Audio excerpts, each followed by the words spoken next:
کیا آپ نے کبھی غور کیا ہے کہ خوشگوار گھروں میں ہمیشہ مسکراہٹیں بسی رہتی ہیں؟ وہاں رزق کی روانی کبھی نہیں رکتی۔ وہاں چھوٹی سی چیز بھی برکت بن جاتی ہے اور دلوں میں ایک عجب سا سکون بسا رہتا ہے۔ ایسا کیوں ہوتا ہے؟ اس کے پیچھے ایک بہت گہرا راز چھپا ہوتا ہے۔ آج ہم اسی راز سے پردہ اٹھانے والے ہیں۔ ہر عورت جو اپنے گھر کو جنت بنانا چاہتی ہے، اسے یہ 3 باتیں ضرور سمجھنی ہوں گی، کیونکہ عورت صرف ایک انسان نہیں، وہ گھر کی روح ہے، گھر کی برکت کا سرچشمہ ہے۔ اس کے ہاتھوں، اس کی نیتوں، اس کی زبان سے نکلنے والے الفاظ میں ایک عجب اثر ہوتا ہے جو پورے گھر کے ماحول کو بدل سکتا ہے۔ ایسی عورت جو ہر دن کی شروعات اللہ کے نام سے کرتی ہے، اس کے گھر میں نہ صرف خوشحالی اترتی ہے بلکہ فرشتے بھی اس گھر پر اپنی رحمتوں کے سائے پھیلا دیتے ہیں۔ لیکن اکثر عورتیں سوچتی ہیں کہ خوشحالی کا تعلق صرف دولت یا آسائش سے ہے، حالانکہ اصل خوشحالی تو دل کے سکون، رشتوں کی محبت اور گھر میں قائم امن سے ہوتی ہے۔ اور یہ سب اس وقت ممکن ہوتا ہے جب گھر کی عورت روزانہ 3 خاص کام کرے۔ یہ 3 کام بظاہر بہت سادہ لگتے ہیں، لیکن ان میں اللہ کا وہ نظام چھپا ہے جو تقدیروں کو بدل دیتا ہے۔ یہ اعمال صرف رسم نہیں بلکہ روحانی طاقت رکھتے ہیں، اور یہی وجہ ہے کہ جو عورتیں انہیں اپنی عادت بنا لیتی ہیں، ان کے گھروں میں ہمیشہ خوشبو، امن اور ترقی بسی رہتی ہے۔ پہلی بات، ہر عورت کو چاہیے کہ صبح کے وقت اپنے دن کی شروعات خود اللہ کے ذکر سے کرے اور نیت کرے کہ آج کا دن اپنے گھر کے لیے برکت کا سبب بنے۔ اس نیت میں جو خلوص ہوتا ہے وہی اصل بنیاد ہے۔ نیت میں طاقت ہوتی ہے، اور جب عورت اپنی نیت کو درست رکھتی ہے تو کائنات اس کی مدد کرنے لگتی ہے۔ پھر وہ اپنے کاموں کی شروعات کرے، لیکن لاپرواہی یا جلدی بازی میں نہیں، بلکہ ایک احساس کے ساتھ کہ اس کا ہر کام گھر کے ماحول پر اثر ڈالے گا۔ یاد رکھو، عورت اگر صبح خوش مزاجی سے اٹھے تو پورا گھر ہنستا بستا لگتا ہے۔ اگر وہ خاموشی میں غمگین ہو تو گھر کی دیواریں بھی اداسی میں ڈوب جاتی ہیں۔ یہی عورت کی طاقت ہے۔ وہ صرف گھر نہیں سنبھالتی، وہ پورے ماحول کو روحانی رنگ دیتی ہے۔ اب وہ 3 اعمال کون سے ہیں جو ہر عورت کے لیے برکت، سکون اور ترقی کا راز ہیں؟ پہلا عمل ہے صبح اٹھتے ہی اپنی ہتھیلیوں کا دیدار کرنا اور 5 مرتبہ بسم اللہ ہی پڑھنا۔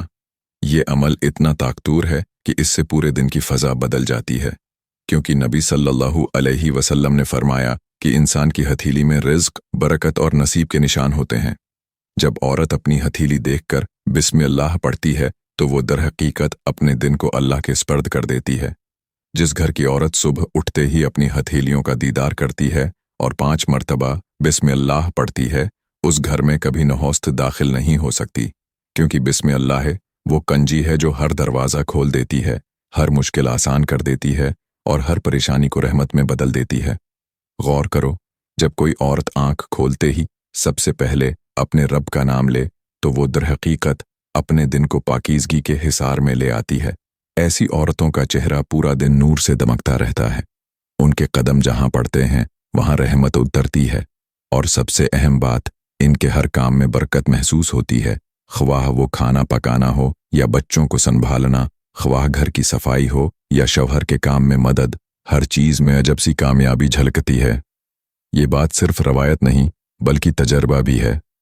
ہزاروں عورتوں نے بتایا کہ جب سے انہوں نے یہ عمل شروع کیا، ان کی زندگی بدل گئی۔ پہلے جہاں دل میں بے چینی رہتی تھی، وہاں اب اطمینان ہے۔ پہلے جہاں چھوٹے چھوٹے مسائل بار بار آتے تھے، وہاں اب آسانی ہے۔ یہ بسم اللہ در حقیقت اس طاقت کا اعلان ہے جو عورت کو اپنی ہتھیلی میں چھپی ہوئی نظر نہیں آتی۔ وہ جب صبح بسم اللہ کے ساتھ ہاتھ دیکھتی ہے تو گویا خود کو یاد دلاتی ہے کہ میرا رزق، میرا نصیب، میرا مقدر میرے رب کے ہاتھ میں ہے اور میں اس کے حکم سے چلوں گی۔ یہی یقین جب دل میں اترتا ہے تو زندگی کے دروازے کھلنے لگتے ہیں، شوہر کے کاروبار میں آسانی آتی ہے، بچوں کے امتحانات میں برکت آتی ہے، اور سب سے بڑھ کر دل میں ایک عجیب سا سکون اتر آتا ہے۔ لیکن یہی عورت اگر صبح اٹھ کر بغیر اللہ کا نام لیے دن کی شروعات کرے تو اس کے ارد گرد بے ترتیبی چھا جاتی ہے، کام میں رکاوٹ آتی ہے، دل بوجھل رہتا ہے اور برکت جیسے چھپ جاتی ہے۔ اسی لیے بزرگوں نے کہا ہے، جس نے دن کی ابتدا بسم اللہ ہی سے کی اس کا انجام خیر سے ہوگا۔ اب دوسرا عمل بھی اتنا ہی اہم ہے، کیونکہ یہ عمل گھر کے رزق سے براہ راست جڑا ہوا ہے۔ اکثر عورتیں گھر کی صفائی کرتی ہیں، لیکن اگر وہ اس لمحے کے راز کو سمجھ جائیں तो उनके झाड़ू लगाने में भी बरकत छुप सकती है। जो औरत सुबह उठते ही झाड़ू लगाते वक्त सुभान अल्लाह पढ़ती है, उसके घर से रिज्क कभी खत्म नहीं होता।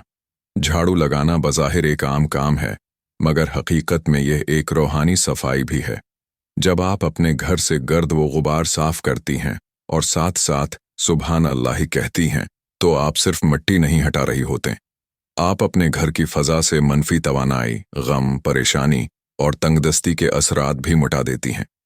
ये जिक्र झाड़ू के साथ ऐसा असर पैदा करता है कि फरिश्ते उस घर पर नाजिल होकर रिज्क के दरवाजे खोल देते हैं, क्योंकि सुभान अल्लाह का मतलब ही है कि अल्लाह हर नक्स से पाक है, वो कामिल है और उसकी कुदरत हर चीज़ पर है। जब औरत ये अल्फाज दोहराती है तो उसके घर की फ़ज़ा में नूर फैल जाता है। ऐसी औरतों के घरों में कभी खाली बर्तन नहीं रहते, कभी ज़रूरत का एहसास नहीं होता, बल्कि अक्सर ये देखा गया है कि जहाँ वो रहती हैं वहाँ से दूसरों को भी खैर मिलती है। उनके पड़ोसी, उनके रिश्तेदार सब उनकी दुआ से फैज़ पाते हैं। सोचो, एक आम सा अमल जो रोज़ होता है, अगर ईमान के साथ किया जाए तो कैसे रूहानी ख़जाने खोल देता है। यही तो ईमान का कमाल है कि छोटी सी नेकी भी बड़ी तब्दीली ला सकती है। लेकिन अभी एक और राज बाकी है, और वो तीसरा अमल है जो हर उस औरत की किस्मत बदल देता है जो उसे दिल से अपनाती है। जो औरत सुबह उठते ही नमाज के बाद परंदों को खाना खिलाती है, उसके घर में ऐसी बरकत आती है कि दौलत खुद चलकर उसके दरवाजे पर आती है। ये बात सिर्फ मादी रिज्क की नहीं, बल्कि रूहानी रिज्क की भी है। परंदे जब खाना खाते हैं तो वो अपनी ज़बान में दुआ करते हैं और अल्लाह उनकी दुआ कभी रद्द नहीं करता। जब औरत किसी मखलूक के लिए खैर का सबब बनती है तो कायनात उसके लिए खैर के दरवाजे खोल देती है। ऐसे घरों में शौहर का कारोबार बढ़ता है, औलाद सालेह बनती है और जिंदगी में सुकून का एक नया दौर शुरू होता है। ये परंदों को दाना डालना सिर्फ एक नेकी नहीं, बल्कि एक इलामत है सखावत, मोहब्बत और शुक्रगुजारी की, क्योंकि जो औरत शुक्र करती है अल्लाह उसकी नामतों को बढ़ाता है, जो बांटती है अल्लाह उसे मजीद अता करता है। और यही औरत जब सुबह सहरे अजान के बाद अल्लाह के हुजूर सजदा करती है, फिर अपने हाथों से दाना डालती है, तो उसके ऐमाल आसमान तक पहुंचते हैं। फरिश्ते कहते हैं, या रब, ये तेरी बंदी है जो तेरे बंदों के लिए खैर चाहती है। और अल्लाह फरमाता है, इसके घर को रिज्क, सुकून और रहमत से भर दो। सोचो, सिर्फ 3 ऐमाल, बिस्मिल्लाह, सुभान अल्लाह और परंदों को खुलाना, ये 3 लफ्ज़, 3 कदम, लेकिन इनके अंदर पूरी जिंदगी की कामयाबी छुपी है। जो औरत इन्हें अपनाती है उसके लिए दुनिया भी सुनूरती है और आखिरत भी। काश हर औरत समझ जाए कि वो सिर्फ घर की फर्द नहीं, बल्कि घर की रूह है। उसके हाथों में अल्लाह ने वो ताकत रखी है जो दीवारों को भी रोशनी से भर सकती है। अगली बार जब तुम सुबह उठो तो एक लम्हे को रुक कर देखो, अपनी हथेली को देखो, बिस्मिल्लाह पढ़ो, सुभान अल्लाह के साथ झाड़ू लगाओ और नमाज के बाद परंदों को दाना डाल दो। फिर देखना तुम्हारे घर में किस तरह बरकत उतरती है, जैसे खुशी के बादल छा जाएं और हर सांस शुक्र में डूब जाए। और यही वो राज है जिससे खुशहाली, अमन और बरकत हमेशा के लिए तुम्हारे घर में बसीरा कर लेती है। यहाँ पर एक छोटी सी मिसाल भी सुनती जाएं। मिसाल ऐसी है जो न सिर्फ आंखों को नम करने वाली है, बल्कि दिल की गहराइयों में उतरकर इंसान को अंदर से झंझोड़ देने वाली है। बसरा की एक औरत ईद के दिन बाजार गई। परस में बस चंद सौ दिरहम थे जो अपने बच्चों के जूते, चप्पल, खल्लूने और मीठे लेने के लिए रखे हुए थे। बाजार से गुजरते हुए उसकी नज़र एक बुढ़िया नाबिना औरत पर पड़ी, यानी जिसे आंखों से नजर नहीं आता था, उस औरत पर पड़ी। वो एक कोने में खामोश बैठी हुई थी, न किसी से कुछ मांग रही थी और न ही जुबान खोल रही थी। खामोश, बिल्कुल खामोश। लेकिन उसके चेहरे पर खामोशी की एक फरियाद लिखी हुई थी, यानी मुंह से फरियाद नहीं कर रही थी, लेकिन चेहरे पर उदासी के साथ इस तरह के आसार नुमाया थे जो उसकी अंदर वाली परेशानी को जाहिर कर रहे थे। उस जवान औरत का दिल बेचैन हो गया। उसने आहिस्ता से अपनी थैली से रकम निकाली, पर्स में से रखी हुई रकम निकाली और खामोशी से उस औरत की झोली में रख दी, पीछे हट गई। नाबीना औरत ने आसमान की तरफ हाथ उठाए सिर्फ इतना कहा, या अल्लाह, जिसने मुझे बगैर मांगे दिया है तो उसे बगैर मांगे वो दे जो उसने कभी ख्वाब में भी नहीं देखा। वो सिर्फ ख्वाबों में देख सकती थी, लेकिन अल्लाह ने उसे अता नहीं किया था। या अल्लाह, तो उसे वो अता कर दे। वो जवान औरत बाजार से वापस लौटी, खाली हाथ, लेकिन दिल अजीब सा सुकून महसूस कर रहा था। उसी रात उस औरत के शौहर को, जो कई महीने से सख्त बीमार और बेरोजगार था, एक रईस शख्स ने अचानक मुलाजमत पर रख लिया। कुछ ही दिनों में घर में सुकून आ गया। रिज्क, सेहत, सब कुछ वापस लौट आया। ये कोई दास्तान नहीं, ये सच्ची कहानी है। ये एक वो हकीकत है जिसे समझने के लिए एक बड़ा दिल होना चाहिए, बड़ा यकीन और अल्लाह से पुख्ता ताल्लुक जुड़ा हुआ होना चाहिए। कभी किसी ऐसे को देना सीखो जो न मांगे, जो खामोश हो, जो तुम्हें जानता भी ना हो, क्योंकि वही खामोश दुआएं, वही चुप सदाएं तुम्हारे लिए वो खजाने खोल सकती हैं जिन्हें सिर्फ अल्लाह जानता है। यही है ईद का असल हुस्न, अपनी खुशियों में किसी अजनबी को शरीक करना, बगैर बदले की ख्वाहिश के, सिर्फ उस रब के लिए जिसने तुम्हें मांगने की इजाज़त दी है और दूसरों को तुम्हारे ज़रिए अता करने का वादा किया है। एक और काम किया करें, सूरह अल-तकासुर पढ़कर कब्रिस्तान के खामोश मकीनों को ईसाली सवाब करें, खसूसन उनके लिए जो दुनिया से चले गए लेकिन उन्हें कोई याद नहीं करता। ये अमल बज़ाहिर बहुत सादा लगता है, मगर हकीकत में ये वो रूहानी राज है जिसे जानकर इंसान की रूह कांप जाती है। ईद खुशियों का दिन है, लेकिन इन खुशियों को हमेशा जिंदा रखने का एक रास्ता ये भी है कि उनके साथ उन लोगों को याद रखा जाए जो मिट्टी तले जा चुके हैं, जिनके लिए न कोई आंसू है, न कोई दुआ करने वाला और न ही उनको कोई याद करने वाला। मेरे अल्लाह का एक फरमान है, मेरा अल्लाह फरमाता है, और वो लोग जो ईमान लाए और उनके बाद आने वाले कहते हैं, ऐ हमारे रब, हमें और हमारे उन भाइयों को बख्श दे जो हमसे पहले ईमान ला चुके हैं। यही वो दुआ है जो जिंदा दिलों को बख्शिश की कंजी देती है और उन मुर्दा दिलों को सुकून दे देती है जिन्हें दुनिया भूल चुकी होती है। और मेरे करीम नबी सल्लल्लाहु अलैहि वसल्लम ने फरमाया, आपने मुर्दों को न भूलो, उनको न भूलो, क्योंकि वो तुमसे उम्मीद रखते हैं कि तुम उनके लिए दुआ करोगे, उनके लिए सिदका, नमाज और कुरान पढ़ के उनके दर्जात को बुलंद करोगे। कभी कभी जिंदगी में कुछ बातें बहुत आम लगती हैं, जैसे किसी को याद करना, किसी के लिए दुआ करना, लेकिन जब उन पर गौर करो तो दिल में एक गहरी सच्चाई उतरती है, रूह तक हल जाती है। हम अपनी खुशियों में खोए रहते हैं। अच्छा खाना, अच्छी महफिल, नए कपड़े, ये सब जिंदगी का हिस्सा हैं, लेकिन खुशियों को सच्चा और हमेशा जिंदा रखने का एक आसान रास्ता ये है कि इन लोगों को भी याद रखो जो अब हमारे दरमियान नहीं हैं, जो मिट्टी के नीचे जा चुके हैं। उनके लिए कोई आंसू बहाने वाला न हो, न कोई याद करने वाला, तो क्या उनका हक अदा हो गया? एक बात जो हमारे दीन में हमेशा कही गई है और जिसे हमेशा याद रखना चाहिए, आए हमारे रब, हमें और हमारे उन भाइयों को बख्श दे जो हमसे पहले ईमान ला चुके हैं। ये दुआ दरअसल हमारे अपने दिल को जिंदा रखने का जरिया है। ये उन बोझल दिलों को सुकून देती है जिन्हें दुनिया की भीड़ भूल चुकी होती है। हमारे प्यारे नबी ने यही बात नरमी से समझाई है कि अपने मुर्दों को न भूलो, वो तुमसे दुआ की उम्मीद रखते हैं।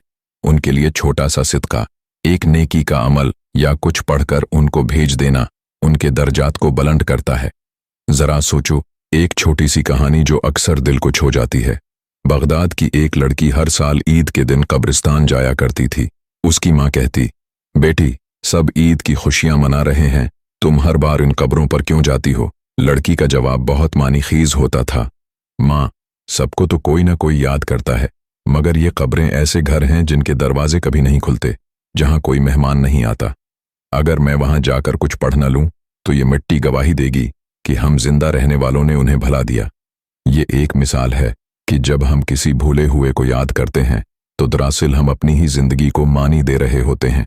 जब इस लड़की की बारी आई और वो बस्तर मर्ग पर थी तो उसकी माँ ने दुआ की कि काश कोई उसे याद करे, उसके लिए दुआ करे। लड़की ने क्या खूब कहा, माँ, जिन कब्रों के लिए मैं हर साल दुआ करती थी, आज वो सब मेरे लिए दुआ कर रहे होंगे। और हैरत अंगेज तौर पर वो सेहतमंद हो गई। ये कोई किस्सा कहानी नहीं, बल्कि एक हकीकत का इशारा है। जो हम दूसरों के लिए करते हैं वो पलट कर हमारे पास आता है। प्यारी बहनों, जो लोग दुनिया से जा चुके हैं उनकी कब्रें हमारे लिए रोज का इम्तिहान है कि हम कितने वफादार हैं। अगर हम रोजमर्रा के मामूल में से चंद लम्हे निकाल कर उनके लिए दिल से दुआ कर लें, कोई सूरज पढ़ लें, तो वो हमारे हक में ऐसी दुआएं करते हैं जो सईदी अर्श तक जाती हैं। अब आइए इस आम दिन की एक और कड़वी हकीकत पर नजर डालें। ہم اپنے معاشرے میں اکثر ایک ایسے خسارے کا شکار ہو جاتے ہیں جو ہمیں اندر سے کھوکھلا کر دیتا ہے اور ہمیں محسوس بھی نہیں ہوتا۔ مثال کے طور پر وہ خاص رات جیسے چاند رات یا کوئی بھی بڑا تہوار جسے ہمارے دین میں بہت اہم اور برکت والی کہا گیا ہے، ہم نے اس کا تصور بدل دیا ہے۔ یہ وہ رات ہوتی ہے جسے اللہ نے ہمیں شکر، توبہ، سجدے اور عاجزی کے لیے عطا کیا ہے، لیکن ہم اسے کیا بنا دیتے ہیں؟ فیشن، میک اپ کے سیشن، بالوں کی سیٹنگ، کپڑوں کی چمک دمک اور سوشل میڈیا پر دکھاوے کا میدان۔ وہ لوگ جو عام دنوں میں عبادت کرتے ہیں وہ ان خاص راتوں میں فون کے سامنے پوز بناتے ہوئے اپنے رب کو بھول جاتے ہیں۔ پھر تہوار کی صبح، وہ صبح جس میں عبادت، شکر اور عاجزی کی تلقین کی گئی، ہم اسے غفلت میں گزار دیتے ہیں۔ ہماری آنکھیں تب کھلتی ہیں جب تہوار کا خاص وقت گزر چکا ہوتا ہے۔ ہمارا پہلا لفظ شکر کا نہیں ہوتا بلکہ سیلفی، کپڑے یا کھانے کی تعریف پر ہوتا ہے۔ ہم سمجھتے ہیں کہ تہوار صرف مہمانوں کی آؤ بھگت، تصویریں لینے اور اچھا لباس پہننے کا نام ہے۔ یہ کڑوی سچائی ہے کہ ہم رب کی رضا کی بجائے دنیا کی تعریف کے لیے زندگی گزارتے ہیں۔ سادگی کو کمزوری سمجھ لیا گیا ہے اور دکھاوا ہماری نئی عزت بن چکا ہے۔ ہمارے گھروں میں ہنسی تو ہوتی ہے مگر روحانیت کی جگہ خالی ہوتی ہے۔ ہمیں یہ تو یاد رہتا ہے کہ کس نے ہمارے کپڑے کی تعریف کی یا نہیں، لیکن یہ یاد نہیں رہتا کہ اللہ نے ہمیں ایک اور دن جینے کے لیے دیا ہے تو اس کا شکر کیسے ادا کیا جائے۔ اگر ہم اپنی نیت، اپنے دل کی پاکیزگی اور اپنی روح کی نرمی پر اتنی محنت کر لیں جتنی ہم اپنے ظاہری دکھاوے پر کرتے ہیں تو یقیناً ہماری زندگیاں بدل جائیں گی، ہمارا دل سچے سکون کا گھر بن جائے گا۔ تو پیاری بہنوں، اگر آپ اپنے عام دن کو پرسکون اور آباد کرنا چاہتی ہیں اور اپنی خوشیوں کو ہمیشہ قائم رکھنا چاہتی ہیں تو خدا را اپنے رب کو ضرور یاد رکھیں۔ اللہ ہمیں ہر کام میں نیکی کی توفیق عطا فرمائے اور ہمیں دکھاوے کی بجائے سچے دل سے شکر گزار بنائے۔ آمین۔